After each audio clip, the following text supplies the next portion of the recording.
finish up with our winners and losers of the weekend. As always, Ted, kick us off. Who do you have as your winner of the weekend? I was thrilled with this, and then at the same time, a little disappointed. But Eli Willits, number one pick in the Major League Baseball draft as a 17-year-old, third youngest ever, I believe. Goes number one to the Nationals out of Fort Cobb, was committed to OU. I think everyone knew that he was going to be a top 10 pick, and most people had him like around the 4 or 5 range in this draft, and the Nationals surprised a lot of people by going up and taking him number one. Plays shortstop, great arm, great defense, can run, has a really good bat, hitting the 3 to 5 slot in the lineup. They feel really good about him in the evaluation. And then Ethan Holiday goes number 4. So you got 2 Oklahoma guys in the top 5, which feels like it's fairly consistent, right? We see this pretty routinely, which, can be frustrating to see all of the great talent in the state heading straight out to the bigs. But I get it. You go that high in the draft, there's no decision to be made.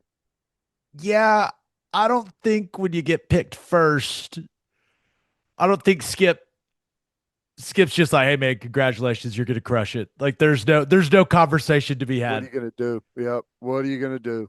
Even if his dad desperately wanted to coach him in college, he's just gotta say, great job, son. Yeah. Go get it. I really wish you were coming, but congratulations and good luck. Did you see Kyson went 15th Pretty to the good. Red Sox? Pretty good. Yep. I was Yeah. really hoping we get one more season of him, but that became it. God. It became very clear pretty early in the season that we needed to enjoy his that one season. And I've seen that is it one of the high schools up in Edmond. There's a pitcher that is probably going to be a top 10 pick out of high school coming up maybe next year as well. So man, the talent has been pouring out of Oklahoma, but it's going straight to the draft. We need some of those guys to take a little detour and hang out in the SEC for a couple of years. That would be nice. Also,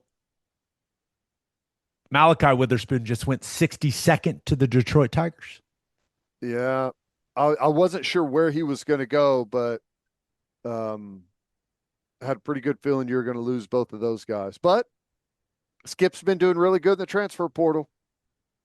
The Nationals tweeted that Eli Willits became the youngest number one pick in MLB history. Is that right? That's what they tweeted. Yeah.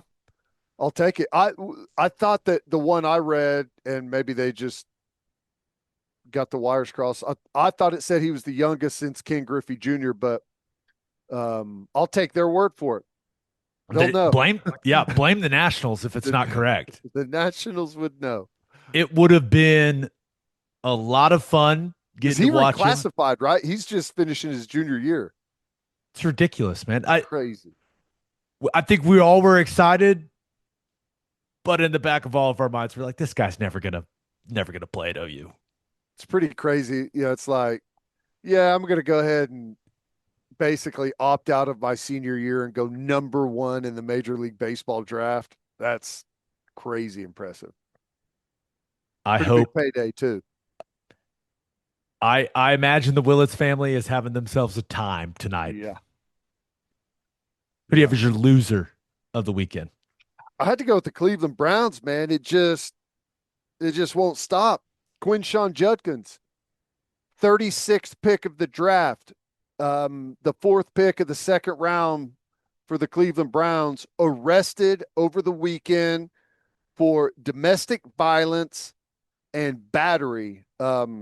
Now, the good news, I guess, if there is any, misdemeanor charge, supposedly happened last Monday, but got reported Saturday morning, and apparently the law enforcement could see and know that the battery took place and took him into custody. $2,500 bond to get out. So I don't know. It just, with the Cleveland Browns, man, it just feels like there's always something going on right now. It's just, which, you go back pretty far, it's kind of been chaos there for quite a while. Seems like it is constantly under instability. That so I was reading quite a bit about it, and it seems like this was very, very surprising for a lot of people. Like Yeah. that Quinshon Judkins would be involved with something like this. Yeah. I saw tweet after tweet after tweet from NFL people being like, this is very surprising, extremely high character guy. I can't remember who it is, but someone was like, he was the most polite and just well mannered guy at the rookie premiere. So I guess this, and I don't know anything about Quinshon Judkins other than the guy can absolutely run the rock, but Yeah.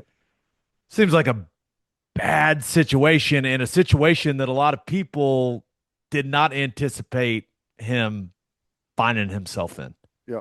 Which, innocent till proven guilty, I'm sure there's two sides to the story, and maybe we'll learn more about it as this thing plays out, but it feels like the negative headlines just keep rolling in for the Cleveland Browns. At least their quarterback situation's stable. Yeah. I mean, I just want like a documentary on that quarterback room from OTAs through the season. I would the absolutely starter is watch old that. enough to be everyone else's dad almost. Remember, it's Flacco, Deshaun Watson, Kenny Pickett, Dylan Gabriel, and Shador Sanders. Yeah. I need content of that quarterback room. One guy's coming off an Achilles tear surgery, which is the least of his problems. Another guy's a media frenzy. It's like that quarterback room itself needs to be on the HBO Hard Knocks. I mean, just only that room would be enough content. We'll see what happens with the Judkins thing, man, but Yeah, not good. not good. Innocent until proven guilty. And That's the stance we always take on here, but not good. and running back is the spot where, you never know, but usually expected to, especially taking that high 36 pick, usually expected to roll right into that rotation and be a factor in year one. No doubt. Were you the 36th? 37th? 37th. Yep. I'm sorry. I'm sorry to bring it up. He got me by one. It's all good. It's all good. It's all good. All right, let's get to my winner and loser. But first, three things matter in banking: service, service, and service. And First Fidelity Bank's commitment to exceptional service is more than a promise, it's their foundation. FFB has been by your side for over a century, and they are honored to be a part of your journey. Banking isn't about where you've been, it's about where you are headed. Open an account at an award-winning bank today at ffb.com. At First Fidelity Bank, we go where you go. And go to opolisclothing.com and use promo code TED for 10% off our podcast merchandise and the best OU gear out there. That's opolisclothing.com and use promo code TED. Buttery soft and 10% off. All right, for my winner of the weekend, how about golf in Oklahoma? Hey, Oklahoma golf. It was a big time Sunday for golfers with Oklahoma ties, Ted. How fun was that, man? pulled the double. That's pretty impressive. Let the money rain down. Let the money rain down on our guy, Talor Gooch. Midwest City's finest. Goes out there and gets it done. LIV Golf Tournament out in Spain and Andalusia, which just looks gorgeous, by the way. But able to go birdie par on 17 and 18 to get the win over John Rahm in Spain. Tough to do. Come on, Ron, where you at? I like Gooch going over there overseas, getting it done. He's an awesome dude, man. He's won that 2 out of the last 3 years.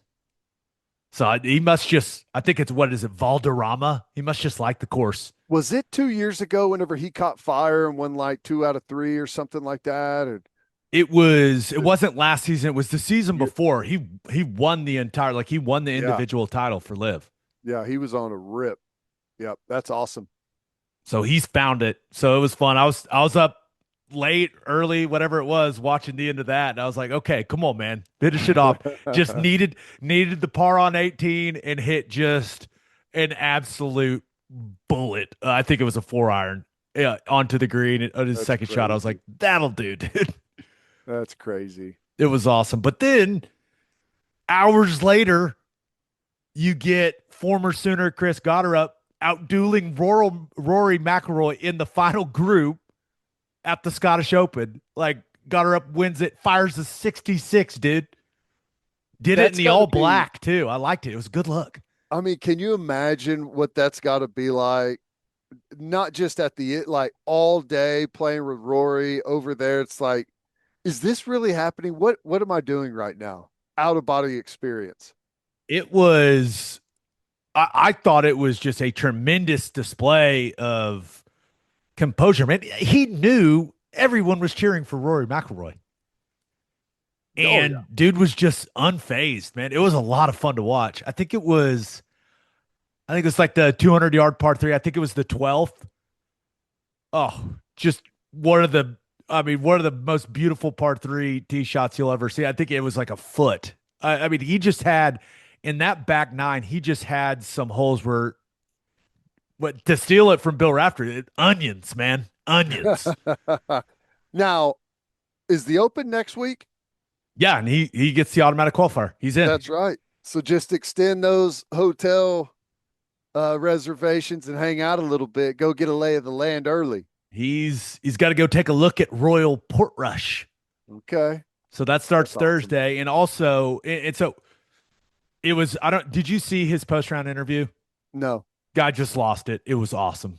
Could barely keep it together. It was tremendous. It was super cool to see. You just makes you realize just how much work these guys put in to get and for him to have that moment was So really hard to cool. You do. should go watch it.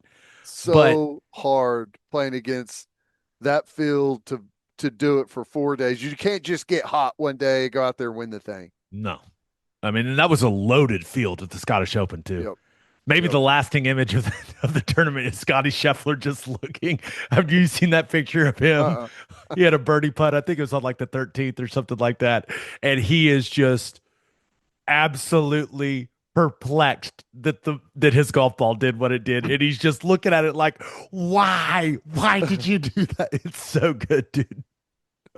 It's golf. It's exactly That's what it it. is. It's golf. But so Goddard gets to play in the Open. I believe it also gets him in next year's Masters. Yeah. That's awesome. So pretty pretty Crazy. pretty nice weekend for Oklahoma golf. And Abe Answer finished third in the LIV tournament. Nice. So he was on the Nice. podium too. Just a big Oklahoma golfers weekend.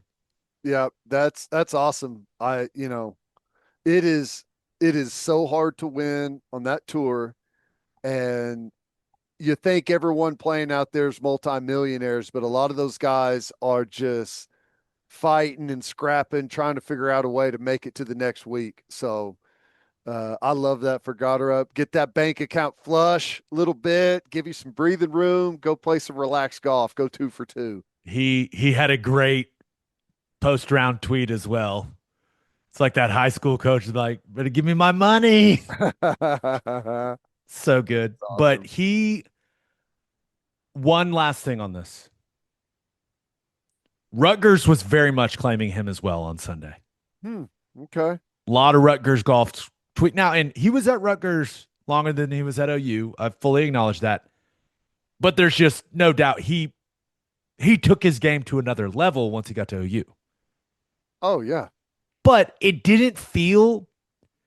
You remember the Bama OU like Jalen Hurts thing? Felt like Yeah. a big deal. Uh-huh. Didn't feel like a big deal to me. I was like, you know what, Rutgers, you claim him too. Yeah, let's all do this. It's golf. It felt different. I was like, yeah, let's all celebrate this together. Meanwhile, football, you're like, no, beat it, nerds. There It wasn't a civil war in the comment section. didn't feel like that to me.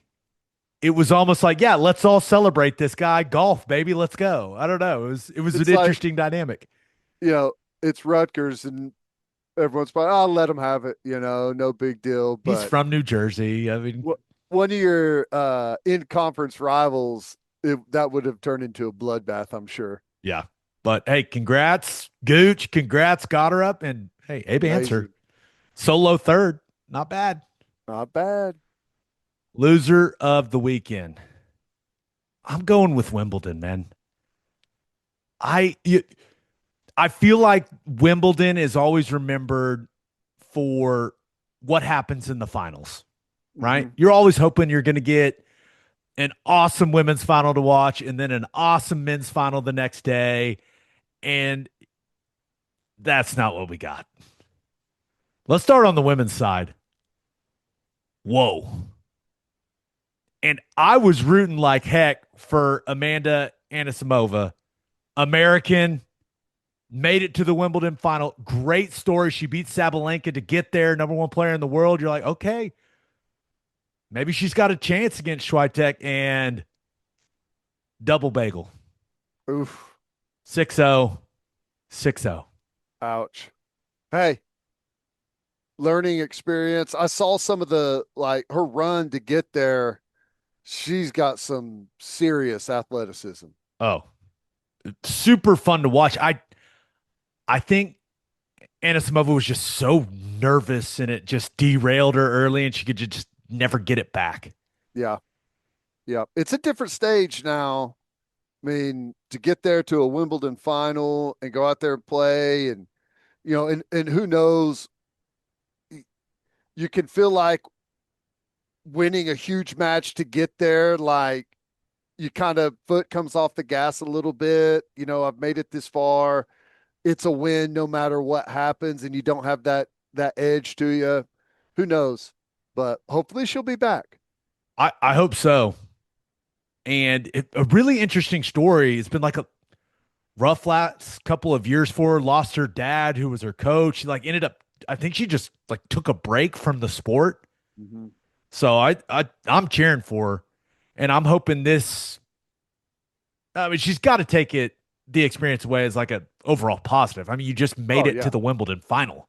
yeah, But absolutely. she did get housed by Iga Swiatek in that final, and it was not close. And it made me sad. I at one point I was like, all right, I think I'm gonna turn this off. I think we're good here. Stop the fight. Well, it's only the second time in Wimbledon women's final history that this has happened. The last time it happened was in 1911. Which is really crazy to think about. 6-0, 6-0. Yeah, the double blank. That's painful. I saw many tennis people refer to it as the double bagel, Double bagel. Okay. which that's not as hurtful as they could be. They could come up with a term that's way meaner than that. Yeah, that's tennis slang for you, not as cutthroat. Yeah. If one girl was playing in, I believe, Iga Swiatek, I think it was her sixth, Grand Slam final. So I think she's Experience now matters, 6 and man. 0 in them. Yeah, experience matters on that stage. I know she, has to feel like she could have given a much better effort and got something on the scoreboard, but you take a lot of experience and you learn from being on that stage. It's just different. I wonder if it's better. She's just like, you know what? I just didn't have it as opposed to losing a close heartbreaker. I don't know. 6-0, 6-0 is rough. Yeah, well, I It's like mean, going, it's like making the Super Bowl and getting beat, what, 49 to nothing? yeah, Maybe worse, 56 to nothing. yeah, It's the yeah. biggest thing in the sport. In the sport. Yep. The That's Wimbledon tough. finals, the biggest thing in tennis.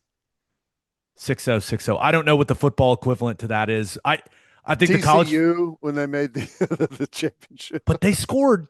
That's true. That's true. I don't know. Swiatek is the eighth consecutive first time champion at Wimbledon in the women's side. That's crazy. Seems hard to believe. Yeah. Well, That I means mean, eight Wimbledons in a row. A new woman has won it, or a woman has won it for the first time, right? Am I understanding that correctly? oh yeah, I was thinking opposite. Sorry. Eighth consecutive first time champion. That's crazy. Right?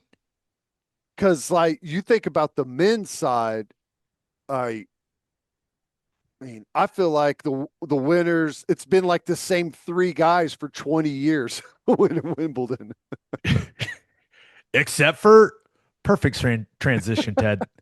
The men's side, we were all hoping that we were going to get a replay of what happened in the French Open final, right?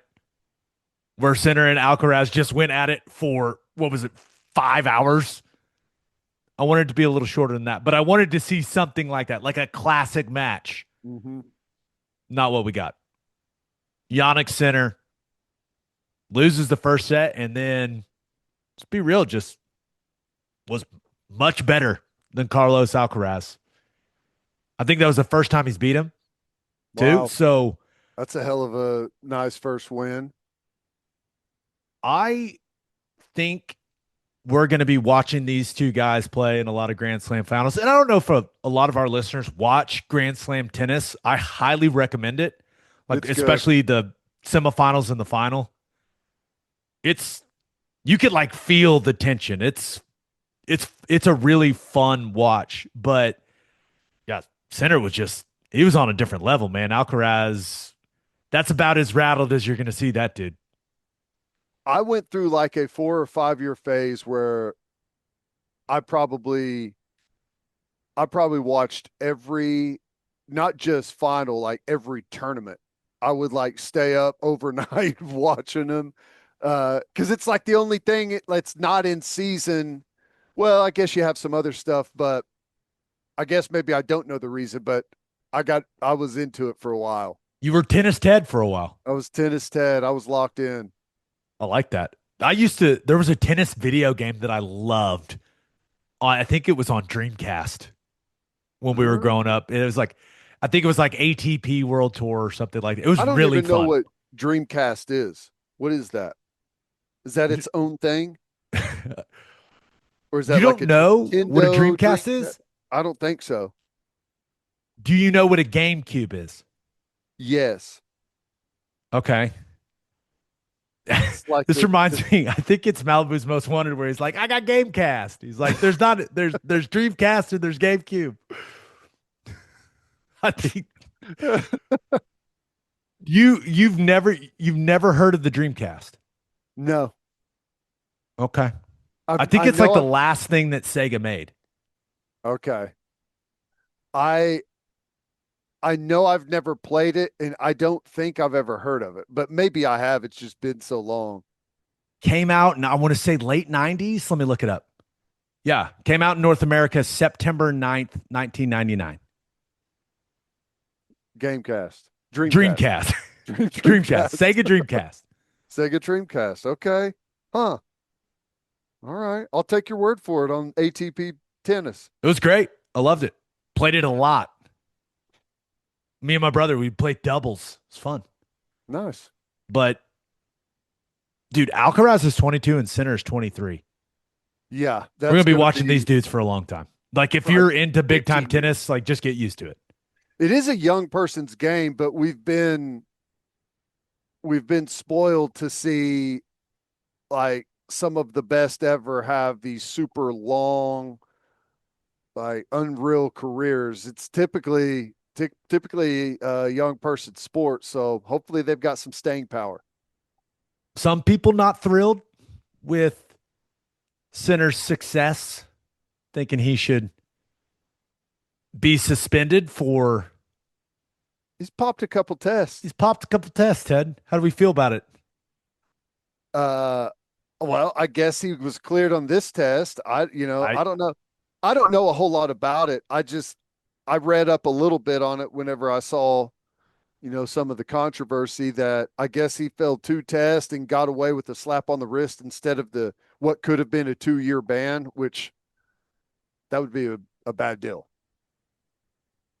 I'm not sure if this is an unpopular opinion or not, but I don't think I care if a tennis player takes performance enhancing drugs. Maybe I'm alone. I, Like you're not gonna roll out like a super jack tennis player. It's just not that's right. Now, I guess if you're taking something like, like the cyclist take that allows you to never get tired or something like that, I guess, I don't know. But Yeah, like if you've had a couple of like really long games in a row in a let me tournament. see what Jannik Sinner got busted for. I saw it and I don't it didn't neither one of the things looked familiar to me, like a name that I've heard before. Well, this isn't good. This article is titled "Everything to Know About Sinner and Swiatek Doping Cases." Both of those people just won Wimbledon. This is Okay, from we're good then. February. We're good, right? I I mean, guess. we're good. They cancel each other out.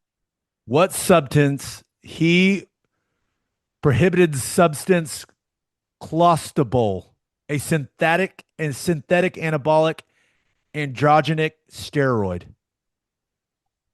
Huh. He claimed it was like from something that they sprayed on him for an injury or something. I don't know. A result of a massage from his physiotherapist who had been applying over-the-counter spray trophrodermin that contained clostebol Huh. to his skin to treat a small wound. Okay, Yannick. Okay. Really? I don't think I think I'm out on Sitter. I know I just said I don't think I'd care if Hey, they that's the apparently they bought excuse. it. Apparently they bought it, you know. I'm an Alcaraz guy officially. As of today, Team Well, hang on. Alcaraz. You haven't read Vamos. Alcaraz. Have you read Alcaraz's yet though? Oh no, did something happen to him? Oh, okay. I'm sorry. I was thinking, yeah, no. No. No, No. the Swiatek was so both people that Yes. just won Wimbledon got busted for juicing not too long ago. So I don't okay. Who would Tennis, have known? man. Tennis, man. Bad boy sport. Competitive. Last thing on Wimbledon. Did you watch any of this? No, I didn't. Okay. You didn't miss much, but there was at one point someone popped champagne while Sinner was serving, and the cork ended up at his feet. It was you could not have something more on brand happen at a sporting event than that. Like someone popping champagne and the cork landing at the feet in the Wimbledon of a guy serving in the Wimbledon final. I mean, you just can't make it up, dude. What was Unbelievable. his? How did he respond to it? He kind of just giggled. He I handled it wonder. well. You think it came from all the way up at the suites? I I don't know. You can because we went last summer and you could just buy. Now I'm trying to remember if the we were drinking wine. We weren't drinking champagne. So I don't remember, but clearly you can pop champagne somewhere in that thing. And someone said, "Oh, now's right while he's tossing the ball up in the air to serve this. Let me pop this real quick. This is perfect timing." Go ahead and fire a mortar down onto the playing surface. Unbelievable, dude. We're gonna get a lot of Alcaraz and Sinner moving forward. So Yeah, just if buckle he in. doesn't fail more drug tests, I guess I don't know. Team Alcaraz, He's got he's definitely going to get the extra scrutiny after winning Wimbledon. no doubt. It's like the Miles Garrett treatment after he has a double sack day. Gonna get that. He's got that post round test. I wonder if they test right after I don't know. at these I'm big time things. I don't know anything except for football stuff when it comes to that. I don't know. yeah, I don't know. Like, do you win and then immediately go pee in a cup or something? I don't know. How are they doing it at the All England Club? Got no I clue. don't know. Don't know.